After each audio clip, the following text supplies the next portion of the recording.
Hello guys, welcome to the channel Rahul teach. I hope आप सभी लोग अच्छे होंगे। आज की वीडियो में मैं आपको बताऊंगा कि कैसे आपको अपना एकेटीयू सेमेस्टर एग्जाम का पेपर अटेम्प्ट करना होता है।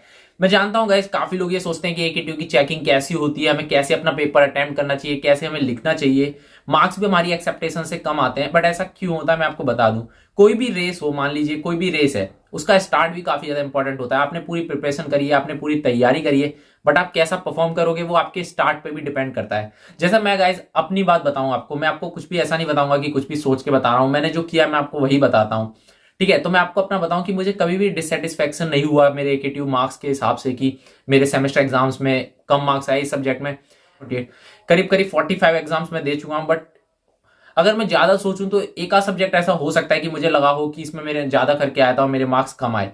बट मुझे सब में मेरी एक्सेप्टेशन से मार्क्स ज्यादा ही मिले कि यार मैं तो 50 का सोच रहा था, मेरे 60 आ गए। मैं तो 55 का सोच रहा था, मेरे 65 या 70 आ गए। तो गाइज चल झूठा। मैं आपको बताता हूँ कि कैसे आपको पेपर अटेम्प्ट करना है जिससे आपको भी मार्क्स मिले, अच्छे मिले, और आपका जो सेटिस्फेक्शन है वो भी आप सेटिस्फाइड हो जाओ एकेटीयू की चेकिंग से कि हाँ यार चेकिंग तो बढ़िया हो गई इस बार। तो सबसे पहले आपको अपना पेपर को एनालाइज करना है। सेक्शन ए को तो मैं कभी भी काउंट नहीं करता था। सबसे पहली चीज मैं आपको ये बता दूं, सेक्शन ए को आपको कभी काउंट नहीं करना अपने पासिंग मार्क्स में या फिर अपने मार्क्स में कि आप सेक्शन ए करके आए हो तो उससे कुछ भी एक्सेप्टेशन नहीं रखनी।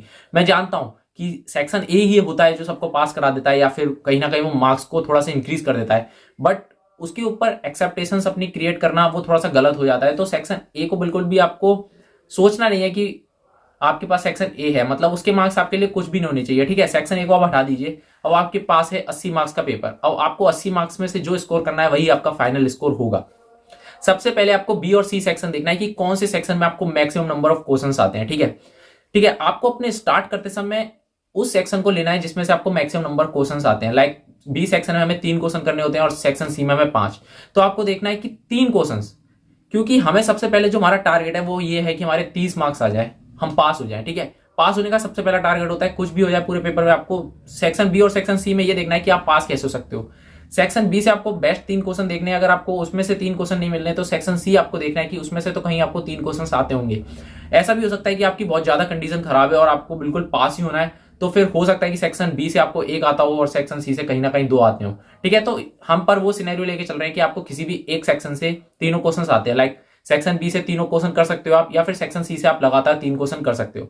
तो मान लीजिए आप सेक्शन सी से लगातार 3 क्वेश्चन कर सकते हो और जिसमें आपको पूरा कॉन्फिडेंस है कि यार ये 3 क्वेश्चन तो ऐसे हैं कि इसको अगर मैंने अटेम्प्ट किया तो मेरे 30 मार्क्स तो कहीं नहीं गए। अपना 100% देना है। वो बात की बात है कि आपके कितने मार्क्स मिलेंगे उस 3 क्वेश्चन में आपको, बट आपको इस तरीके से अपना 100% देना है कि बस आपको लगे कि इस 30 मार्क्स तो मेरे कहीं नहीं गए, मतलब 30 मार्क्स तो मेरे एकदम पक्के हैं, इनको कोई नहीं काट सकता क्योंकि मैंने अपना इन 3 क्वेश्चन में 100% दे दिया है।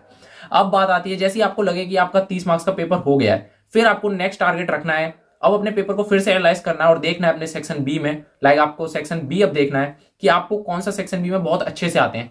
अब आपका टारगेट है कि आपके मार्क्स अब 50 हो जाए, मतलब 20 मार्क्स और ज्यादा चाहिए। 30 मार्क्स आपके हो चुके। ठीक है, आप अब सेफ जोन में आ गए हो कि ठीक है अब मैं सेफ हूं, मतलब आप पास हो जाओगे। अब आपको ये देखना है कि अब थोड़े मार्क्स अच्छे आ जाए। तो अब आपको अपना नेक्स्ट टारगेट करना है 50 के लिए कि 50 मार्क्स में कैसे स्कोर करूं। तो आपको अब देखना है कि सेक्शन सी में जो भी बचे हैं क्या उसमें से आपको थोड़ा बहुत आता है। लाइक आपने 3 क्वेश्चन कर दिए तो 2 क्वेश्चन बचे होंगे, उन 2 क्वेश्चन को चेक करिए कि क्या आप इसमें से थोड़ा बहुत कर सकते हो। आपको लगे कि नहीं ये तो मुझे बिल्कुल ही नहीं आते, मतलब मैं कुछ पढ़कर ही नहीं आया इस सब्जेक्ट से, तो इस वाले यूनिट से तो मेरे को कुछ नहीं पता इसका, तो आपको सेक्शन बी पे शिफ्ट करना है और सेक्शन बी में देखना है कि आप कौन कौन से क्वेश्चन कर सकते हो। लाइक उसमें से भी अगर आपको 2 क्वेश्चन ऐसे मिल गए कि आपको कहीं ना कहीं लगता है कि 2 क्वेश्चन अगर मैं अटेम्प्ट कर लूंगा तो 15 मार्क्स तो मेरे आ जाएंगे। आपको हमेशा अपनी जो मार्किंग करनी है ना उस समय में जब आप एग्जाम देते हो एकदम मिनिमम करनी है। आपको लग रहा है कि नहीं यार इसमें मुझे 10 मिल सकते हैं, आपको ऐसा नहीं लग रहा है कि मुझे 10 ही मिलेंगे, आपको लग रहा है कि यार नहीं मुझे इसमें मतलब इतना तो आता है कि 10 मिल जाए। तो आप मानिए कि इसमें आपको 5 ही मिल रहे हैं या 7 मिल रहे हैं, तो आपको कम से कम 2 क्वेश्चन करने पड़ेंगे 15 मार्क्स गेन करने के लिए। तो टोटल आपको 3 क्वेश्चन करने पड़ेंगे जो आपको एवरेज लाइक आते हैं कि हाँ भाई ये आता है मुझे, आता है मुझे, आता है मुझे। तो सेक्शन बी से आपको ऐसे 3 क्वेश्चन करने पड़ेंगे अपने 50 मार्क्स स्कोर करने के लिए। तो इस तरीके से आपको अपना पूरा सेक्शन बी कंप्लीट कर लेना है।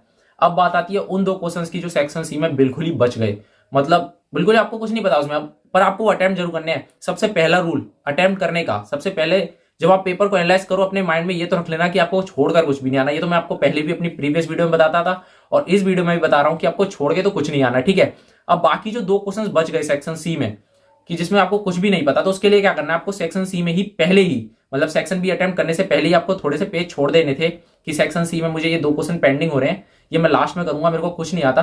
तो छोड़ने के बाद आपको सेक्शन बी अटेम्प्ट करना था, आपने सेक्शन बी अटेम्प्ट कर लिया।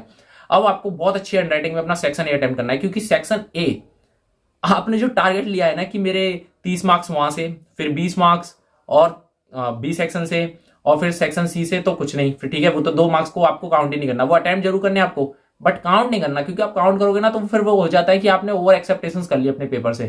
ठीक है, आपकी एक्सेप्टेशन इतनी है कि आपने वो 30 मार्क्स अच्छे से किए और 20 मार्क्स का भी आपको लगता है कि आपने 3 क्वेश्चन अटेम्प्ट करे थे, तो उधर आपको 20 मार्क्स मिल जाएंगे। तो आपने 50 मार्क्स की अपनी एक्सेप्टेशन रख ली पेपर से कि ठीक है यार 50% मार्क्स का मेरा पेपर हो गया।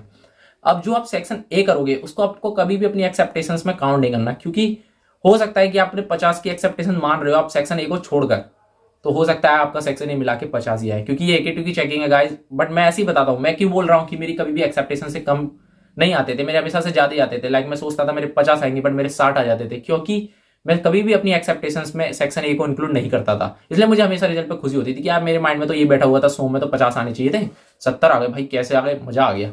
हो सकता है मेरा सेक्शन ए पूरा सही हो गया हो, जिस तरीके से मैंने कैलकुलेशन लगाई, लाइक जैसे लास्ट में 2 क्वेश्चंस मैंने बोला आपसे लास्ट में करने के लिए, उसमें कुछ ना कुछ मार्क्स मिल गए हो, तो एक तरीका चेरी ऑन द केक हो गया कि लाइक ये मुझे एक्स्ट्रा बेनिफिट, मेरे एक्स्ट्रा मार्क्स मिल गए मुझे। ठीक है, तो इस तरीके से ये चीजें रहती हैं। बट अब आपने मान लिया कि 50 मार्क्स तो ऐसे हैं कि यार ये तो मैंने 50 मार्क्स का तो किया ही किया, इसमें तो मुझे कहीं नहीं जानी चाहिए। अब आप अच्छी राइटिंग में अपना मन शांत करके कि भाई 50 मार्क्स का आपका पेपर हो गया, बढ़िया हो गया, सेक्शन ए आपको बढ़िया से अटेम्प्ट कर लेना है, और फिर लास्ट में सेक्शन ए कंप्लीट होने के बाद अच्छी राइटिंग में आपको वापस अपने उन पेजेस पे जाना है जो आपके पेंडिंग रह गए थे, और वो 2 क्वेश्चन भी कुछ भी बना के अपना जितना भी याद आ रहा है उतना करके आपको लिख के आ जाना है। अब इस तरीके से अगर आपका पेपर हो गया तो आप पहली बात अपने पेपर से सेटिस्फाइड होंगे कि सबसे पहले मैंने अपना पास होने का जो टारगेट था वो अचीव किया कि मैं पास हुआ। सेकंड, मैंने फिर अच्छा पेपर करने के लिए अपने 50 मार्क्स को स्कोर कर लिया कि हाँ भाई 50 मार्क्स तो मेरे कहीं नहीं गए। उसके बाद जो चेरी ऑन द केक लगी वो मेरा सेक्शन ए था, और लास्ट के वो 2 क्वेश्चंस जो कि मैंने बस उनमें कुछ भी लिख दिया, पर मुझे उनसे कुछ भी उम्मीद नहीं है। हो सकता है उसमें आपको दोनों में क्वेश्चंस का मिला के 10 मिल जाए, हो सकता है 5 मिल जाए, और सेक्शन ए से आपको 15 या 12 मिल जाए, तो वो जो 20 मार्क्स आएंगे वो आपके वो एक्स्ट्रा मार्क्स में आएंगे। तो आपको बस अपने मन में सोचना नहीं है कि आपके 70 ही आ जाएंगे, वो चांसेस हैं कि आपके 70 आएंगे। ठीक है, बट आपको मान के ही चलना है, और अपने दोस्तों से भी आपस में भी अपने मन में भी यही रखना है कि यार मैंने 50 मार्क्स का पेपर किया और उसमें मेरे 50 ही आने चाहिए, और डेफिनेटली आपके 60-65 आएंगे और आपको काफी अच्छा लगेगा। ये एक सही तरीका होता है गाइज अपने मार्क्स को कम से कम, क्योंकि जब हम पेपर करते हैं ना तो उस समय अपने हमारी एक्सेप्टेशंस बहुत कम होनी चाहिए, बहुत कम, तभी हम अपना पूरा 100% दे पाएंगे। अगर हम पहले से ही सोच लेंगे हाँ इसमें तो 10 हो गए, इसमें तो 10 हो गए, इसमें तो 10 हो गए, तो हमारा कहीं ना कहीं माइंड साइकोलॉजिकल थोड़ा सा स्लो पड़ जाता है, हमारी जो मेहनत होती है पेपर पे लिखने की कम हो जाती है, हमें ऐसा लगता है कि अब तो हम पास हो ही जाएंगे, और फिर जब रिजल्ट वाले दिन हमें दुख होता है कि यार मार्क्स कैसे कम रहेगा, मुझे तो पूरा पेपर आता था, पूरा पेपर आता था आपको, बट आपने पूरा अपना 100% दिया क्योंकि आपको ऐसा लग रहा था कि आपको तो बहुत अच्छे मार्क्स आ जाएंगे, आपको सभी आता है। बट ऐसा होता नहीं है गाइस, जब आप पूरा 100% देकर आओगे उन 50 मार्क्स को स्कोर करने के लिए, उसके बाद जितना भी आप करोगे वो होगा आपका मार्क्स स्कोरिंग। ठीक है, तो सेक्शन ए को हम इसलिए ये बोलते हैं कि वो मार्क्स स्कोरिंग होता है, वो आपके जो स्कोर होता है उसको इंप्रूव करता है, क्योंकि आपको इस तरीके से अपना पेपर अटेम्प्ट करना होता है, सेक्शन ए की बदौलत नहीं। अब मैं एक चीज और यहाँ पे क्लियर कर दूं, ऐसे भी एग्जाम्स होंगे जिसमें आपको बिल्कुल ऐसा लगेगा कि भाई खत्म है, ये बताओ कुछ पढ़कर ही नहीं आया, मुश्किल से 2 यूनिट पढ़कर आया हूँ, bye bye tata goodbye गया। उस समय गाइज आपको फिर टारगेट नहीं करने होते ऐसे कि 30 मार्क्स, उसमें केवल आपको 35 या 40 मार्क्स का टारगेट लेके चलना होता है सारे सेक्शन मिला के। सेक्शन ए पे फिर भी डिपेंड नहीं रहना होता है, सेक्शन ए पे लास्ट में आते हैं कि यार 40 मार्क्स तो कहीं से नहीं बन रहे, सेक्शन सी से भी नहीं बन रहे, सेक्शन बी मिला के भी नहीं बन रहे, अब मैं कैसे पास हूं। अब आपको कहीं ना कहीं इतनी बुरी हालत तो होगी नहीं, फिर तो आप फेल हो जाओगे कि भाई सेक्शन ए और सेक्शन बी से मिला के आप 20 मार्क्स भी नहीं कर पा रहे, 25 मार्क्स। इतना मान लेना गाइज, अगर आपको पास होना है ना तो सेक्शन बी और सेक्शन सी से मिलाकर अगर आप सिर्फ पास होना चाहते हो, आपका कोई और टारगेट नहीं है, बस पास होके आना है, तो इतना समझ लेना गाइज आपको 3 क्वेश्चंस तो बहुत अच्छे से आने चाहिए, तभी आप पास हो पाओगे। सेक्शन बी और सेक्शन सी मिला के आपको 3 क्वेश्चंस आने चाहिए, भले आपको सेक्शन बी में 1 क्वेश्चन आए, सेक्शन सी में 2 आए, या फिर सेक्शन सी से आपको 1 ही आए और सेक्शन बी से आपको 2 आ जाए, आपको 3 क्वेश्चंस तो बहुत अच्छे से आने चाहिए, तब आप मान के चलिए कि आप पेपर में पास हो पाओगे 100% श्योरिटी के साथ। ऐसा नहीं कि हाँ भाई पता नहीं पास होऊंगा या नहीं, आप अगर 100% श्योरिटी के साथ अपना पेपर आउटपुट देना चाहते हो कि हाँ मैं पास होके आया हूँ भाई, तो उसको यही बोलते हैं। मैं हमेशा पहले ही बता देता था कि मैं फेल होऊंगा या पास, में पहले ही बता देता कि मेरी श्योरिटी है मैं पास हो जाऊंगा, बट मेरे मार्क्स बहुत कम आएंगे, क्योंकि मुझे पता होता था कि मैंने 30 मार्क्स का तो किया ही किया है, और ऊपर से मैंने सारे क्वेश्चन अटेम्प्ट कर दिए और सेक्शन ए तो कर ही दिया, तो मतलब 30 मार्क्स तो कहीं नहीं गए, सेक्शन ए मेरा अटेम्प्ट है और सारे क्वेश्चन जितने मुझे आते नहीं थे बचे कुछ 5 क्वेश्चन उनमें मैं कुछ ना कुछ लिख के आया, तो डेफिनेटली अगर उनमें एक एक मार्क्स मिला तो 5 मार्क्स वहां से आए। और जो मैंने 30 मार्क्स जिस पर मेरी श्योरिटी है, अगर मुझे वो मेरी श्योरिटी है, बट चेक करने वाले पे अगर उसने मुझे 30 मार्क्स नहीं दिए, 25 दिए, तब भी मैं पास हो जाऊंगा, क्योंकि 25 वो और 5 मेरे वो, जो मेरे को एक एक मार्क्स मिले बाकी क्वेश्चंस में, और सेक्शन ए से कुछ तो मिलेगा भाई, 10 तो मिलेंगे, 12 तो मिलेंगे। तो बस गाइस, यही एक टेक्निक होती है अपना पेपर अटेम्प्ट करने की, जिससे आपका पेपर डेफिनेटली अच्छा जाएगा। तो आई होप मेरी बात आपको समझ में आ गई होगी कि मैं आपको बताना क्या चाह रहा हूं। तो अगर आपको वीडियो अच्छी लगी तो वीडियो को लाइक कर देना, चैनल को सब्सक्राइब कर देना, और वीडियो को शेयर जरूर करना गाइस, क्योंकि मैं हमेशा से इस तरीके से अटेम्प्ट करता था और मैं हमेशा पेपर देने के बाद सेटिस्फाइड रहता था कि यार ठीक है। 50 का करके आया, थोड़ा दुख रहता था कि यार पढ़ के तो हम 60-70 का गए थे, 50 का अटेम्प्ट हुआ, बट मुझे पता रहती थी अपने साइकोलॉजिकल माइंड में कि 50 का तो भाई वो है जो कहीं नहीं गया, मतलब 50 से नीचे तो कभी नहीं आ सकते, और 50 से ऊपर ही आते थे, क्योंकि मैंने हमेशा अपने सेक्शन ए को मैं कभी इंक्लूड नहीं करता था, और जो मैं एक्स्ट्रा में करके आ गया उसको भी मैं कभी इंक्लूड नहीं करता था। तो मैं किसी से बोलता भी था कि मैं 50 मार्क्स आएंगे मेरे इस पेपर में, तो उसका मतलब है कि 50 तो आएंगे ही भाई, इससे तो कम की कोई गारंटी नहीं है। तो आई होप गाइज आपको समझ में आ गया होगा कि मैं क्या बताना चाह रहा हूँ। ठीक है, काफी कुछ बोल गया, मुझे खुद नहीं पता चल पाई मैं क्या क्या बोल गया, क्योंकि मैंने जो ये वीडियो बनाई थी गाइज कोई प्रिपरेशन के साथ नहीं बनाई थी, जो मुझे पता था जैसे मैं करता था मैंने सिर्फ आपको वही बताया। चलिए मिलते हैं नेक्स्ट वीडियो में, बाय बाय, टेक केयर, काफी अच्छे से एग्जाम देना, मिलते हैं नेक्स्ट वीडियो में।